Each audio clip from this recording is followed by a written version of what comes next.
Hello, agents, and welcome to my new. I've made it today. It's very fresh assault rifle bolt for PvP, right? Let me show it to you guys and see what it's all about. First, specializations. As always, we're gonna go with the sharpshooter specialization. It is just very strong, simply because of the 25% increased headshot damage, as well as the reload speed is absolutely incredible, and the weapon stability is just really good as well. The assault rifle doesn't really need it, but why not? You know, if you can just beam heads, why not? Right? It's a lot. It's really good, and the rest of the stuff is really good as well. But mostly we get it for these three things. It's just amazing. Okay, if you're playing on console or if you're not as confident with hitting headshots, I would say you can go for the survivalist. You get yourself a very good 15% assault rifle damage increase. It's decent. I prefer, however, to use the sharpshooter. That's me, right? Then for the build itself, I'm running a custom P416. Um, I think it's the best that you can take for PvP. Um, I'm running it with the Optimist. Now, also the reason why I think it's the best, let me put it to you like this. FAMAS, for example, very good, but it only has a mag of 30 and it can be reloaded. Oh, sorry, it can be extended. So the issue with that is when people are running drones, it's really hard to kill them in one clip. If they're not running drones, yes, but if they are, it makes it a bit difficult, and then you start reloading and the guy kills you. So I would recommend the P416. It's just more reliable. It's got very high base damage, a slower RPM obviously than the FAMAS, but it's got a much higher mag. So what I'm doing here is Optimist. I like Optimist a lot. Weapon damage increased by 3% for every 10% ammo missing from the magazine. That is just amazing. The more you shoot, the more damage you do. It's just incredible. 5 or less reds though, that's to be noted. Then the secondly, you can run a few things. I like extra because it just gives me more magazine capacity, right?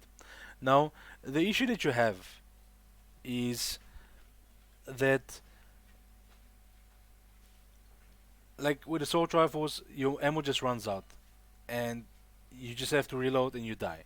Where extra, more magazine capacity is just amazing. You could do Allegro for more fire rate if you feel like you can kill people anyway. Um, you can do optimized as well for weapon handling, but I would say extra and Allegro are probably your two best bets for the assault rifle. Um, so today I was very lucky and I got myself the 20 rounds mag. So minus 10% reload speed, but 20 rounds is just amazing. So that plus the extra gives me a mag of 60. It's really good.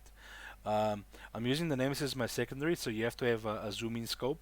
You don't have to actually zoom it in, but it has to be zooming in, or had the ability to zoom in, if you will. So that's why ACOG 4x optimal range. Nothing wrong with optimal range; it's pretty good. Shoot people a bit further without losing damage. A vertical grip for 10% accuracy, and the large suppressor for another 10% accuracy. Accuracy is just amazing. We already have a lot of stability, so the gun just doesn't miss. It's absolutely incredible. You can beam for the heads like there's no tomorrow. Okay. As my secondary gun, like I said, I'm running a Nemesis. You can use it to snipe as well. I've done it a couple of times. Nothing wrong with it, but I mostly just use it for its holster talent with preparation. While holstered, gain 25% headshot damage when scoped with your current weapon. So yeah, it works on the assault rifle. It's just amazing. On my pistol here, I like to run stop, drop, and roll. You can just roll when you're on fire. It removes it so you can run through a grenade or something. Fire nade, really helpful. You can also run protected reload here, as you'll be reloading a lot more with the assault rifle. So you can run protected reload while equipped. Gain 10% bonus ammo while reloading. Nothing wrong with this. I sometimes use it as well. But I do like the ability to run to just roll from the fire and then being able to shoot again immediately. Onto the mask here. I'm running a Murakami mask, 8% health, really nice. Uh, as you can see, a lot more health here. Some cooldown reduction, nothing wrong with that. I like cooldown reduction a lot because my pulse can come off cooldown faster. It's a spotter build, so spotter.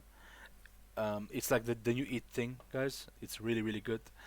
20% weapon damage to pulsed enemies. You pulse someone, you burst them down like crazy. I'll explain to you guys after the synergy with the with spotter and on the ropes is just incredible. It doesn't work at the same time, but I'll explain to you how I do it anyways. So spotter, 20% weapon damage to past enemy is really good. Cooldown reduction, so it comes back faster, and health is just an amazing mask and more health here, right? Then the chest piece, we're running unstoppable force. There's a few things you can do here that are very good now, up and coming. Okay, so firstly, armor, skill power, weapon damage, pretty decent. As mods, I'm running headshot damage here, damage to armor 2%, and then just more flat armor with the percentage as well. Really good piece this right here.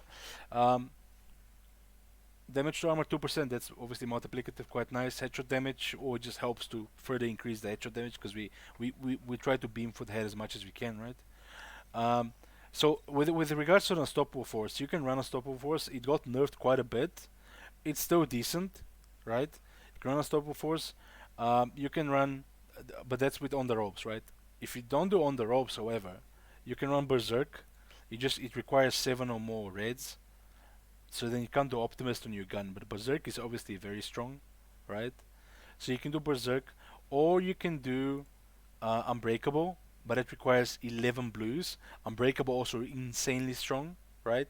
You replenish in PvP is 25% of your max armor is repaired when it's depleted, and it's just incredible. You're in a fight, you gain armor back, you can maybe finish the guy, really good. Oh, Bloodsucker, depleting an enemy's armor adds a stack of 25% bonus armor for 10 seconds. Max stack is 6. So it's just also really good for combat. You're getting that extra armor when you deplete the enemy's armor. It's just really good, right? Then I'm still running this. It's still very useful, very strong, no problem, right? Then my holster, I'm running skill power and health here. As you can see, pretty high health roll and precise for more headshot damage. Um, Pretty straightforward. Also Fenris 10% assault rifle damage, very good. Then I like to run a two-piece Rowdy for the accuracy and headshot damage. This backpack has got skill power and further increasing our cooldown reduction with hardened and on the ropes. So hardened is amazing because it gives me armor 10%, which goes towards it makes unstoppable force better. So it's basically like you tank here, but you're also getting free damage. So I really like that. Also very high roll skill power. It helps to unlock all our mods and things that we want, right? On the ropes, you guys, I'm sure you know what it is. It's weapon damage increased by 25% while all skills are on cooldown. So I'll show you now the rotation and how we do it. I'll explain to you. Let me just finish showing you the boat. The knee pads, sorry, the gloves. The second piece of a Rowdy, 10%. This can be 12, so but that's what I have for now. With compensated weapon damage is increased by 15% when your critical chance is below 20%. We don't stack anything into crit. Only thing we stack is weapon damage and headshot damage, mostly headshot damage, and obviously weapon damage, assault rifle damage afterwards. And yeah, so again, an extra 10% headshot damage here, very nice free damage for having to piece a Rowdy, as well as assault rifle damage, a single red for the highest roll, and then compensated for extra weapon damage. That's it. Then the knee pads. This is actually my LMG knee pads. I haven't even changed them. Braced. Do not use braced, please. You just want armor here. The talent doesn't matter. I think a really good talent would be cloaked, but you can't run cloaked. It's 5 or less, so you can't run cloaked with on the robes. So if you're running on the robes, don't do cloaked. If you are running maybe berserk, then definitely get yourself cloaked. Is really good. Okay. So what you can also do here is you can get Fenris maybe with patience and like sorry, not hard hitting, hardened or something. That way you can get even more armor here. And then you have patience, which is after being in cover for 5 seconds, armor repairs by 5% every 1 second. So it's not a bad thing. 6 or more. It's easy to get patience. It's not the best thing ever, but as far as knee pad talents go, it's probably one of the best you can put for now, you know. And obviously you want armor. If you're running berserk, then health is better. Then yeah, so that's it. With the boat, obviously the skills. I'm running pulse. Currently, the way I've modded, I don't think it's the best way to mod. I'm running double radius currently, so my pulse is like 80 meters, pretty huge. It's quite nice, but I would say you want some more, either more cooldown or more duration. So one, I'll keep one radius, and then the other one I would put maybe either duration or cooldown, whichever one I can roll, but that's what I would recommend. And then still, unfortunately, and I'm very sad about that, guys. Unfortunately, the drone is still king, right? Simply because it absorbs bullets. Now, Cam Launcher is still amazing, as it always has been. You can just put it down and heal, and it's great.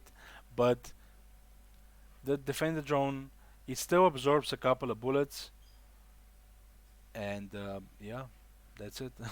So I've got double duration and cooldown reduction. I mean, you can have whatever you want here, but I mean, that's that. So I just want to explain to you how the synergy in the build works, right? So you want to start the fight, right? Before, we had the glaring issue of while my drone is up or unused, I can't have on the ropes, right? So now I scout, I'm ready to start the fight. I use my pulse, right? Use my pulse. Then I get 20% from spotter, right? So you're very strong already in the beginning of the fight. You pull out your drone next. You start doing damage. Your drone gets destroyed. Your pulse expires in 10 seconds. What happens then? On the ropes activates. You see? So you're going from strength to strength. This is what you want. Okay? So that is how I do it. And then obviously the whole time you're fighting, you're beaming in the head with the AR as much as you can. And that's it. That is what it's all about. So yeah, I hope you guys enjoyed this. I'll be having a gameplay video shortly today. It was my first day playing with this, and I actually bettered my uh, all-time high score or kill score, if I should say. I got 22 kills in one domination match. So I will share it with you guys soon. But this is the video. I just want to get this build out for you guys. It is insanely powerful in PvP. Um, it rivals my LMG build. It is really, really good. So yeah, I hope you guys enjoyed this. If you did like it, please follow me on Twitch. I stream every day. You guys can see the build in action and a few other builds as well. PvP is all I do, PvP live, you know. So if you guys like that type of thing, come and check me out on Twitch. And obviously like and subscribe for more on YouTube. I'll make as many builds, you know, as I make myself, and try out, and I'll make sure they're good, and then I'll share it for you guys. So yeah, that's it. Hope you have a nice day, and good luck with the build.